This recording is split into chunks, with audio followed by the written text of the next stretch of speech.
Hi there, yep, I'm in my pyjamas because I just had a bath. I was going to do this video before I did that, but my hair was greasy, so I thought let's go with wet rather than greasy, right? So this review is of Once Upon a Time season 4. I'm finally getting through it.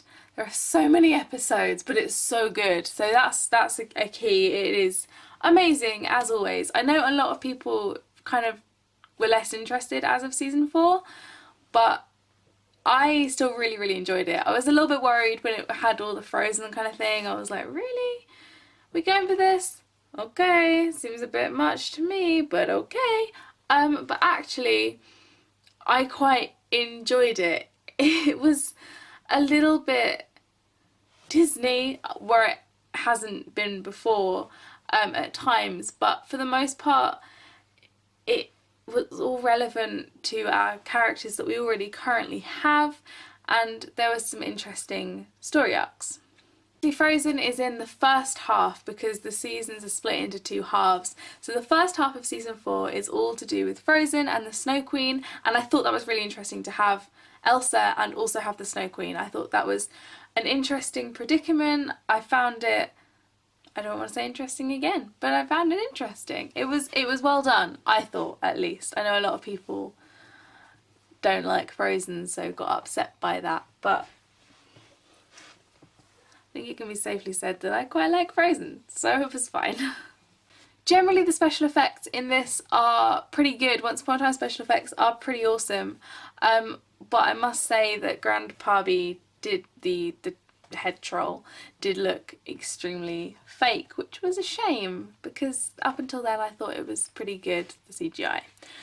Then in the second half of the series we had a lot of villains. All the villains that we, not all of them, but a few villains that we haven't yet had we got, and that was really fun, although I wasn't very impressed. Like, the whole point was they tried to give us a backstory to all of these villains, as they've done with all of our characters. That's what I love, is that we know the backstory of all of these characters, but it felt a little bit off-cast. And Ursula, I just thought she was pretty crap, and I liked Cruella a lot until I saw her backstory, and I just thought, you're dull. You're really dull, actually.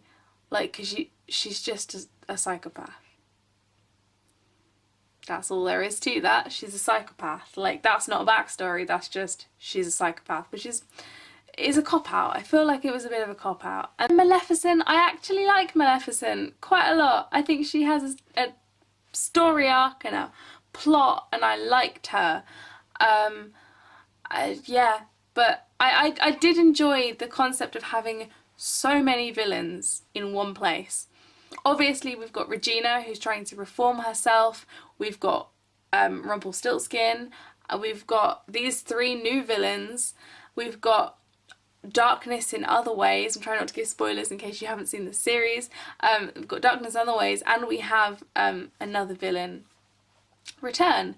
So loads happening. Oh my goodness, so exciting. Actually, that brings me back to the Snow Queen, the first half of series 4. I thought it was really sweet, the ending. I thought it was a really nice idea, but it felt a little bit like a child wrote it, and I wasn't so cool with that. So I can see why people didn't enjoy season 4 as much, but for the most part I really enjoyed it. And wow, the end of the series, as they all are, was really intense, and I'm not gonna lie, I've immediately started episode 1 of season 5 because I can't wait to find out what's going on. I want to know. What can I say? So I will have a review of season 5 probably about halfway through November. On Monday I'm hoping to have a book review for you of Wicked. I've just started rereading it and I look forward to reviewing that soon. Thanks for watching. Bye!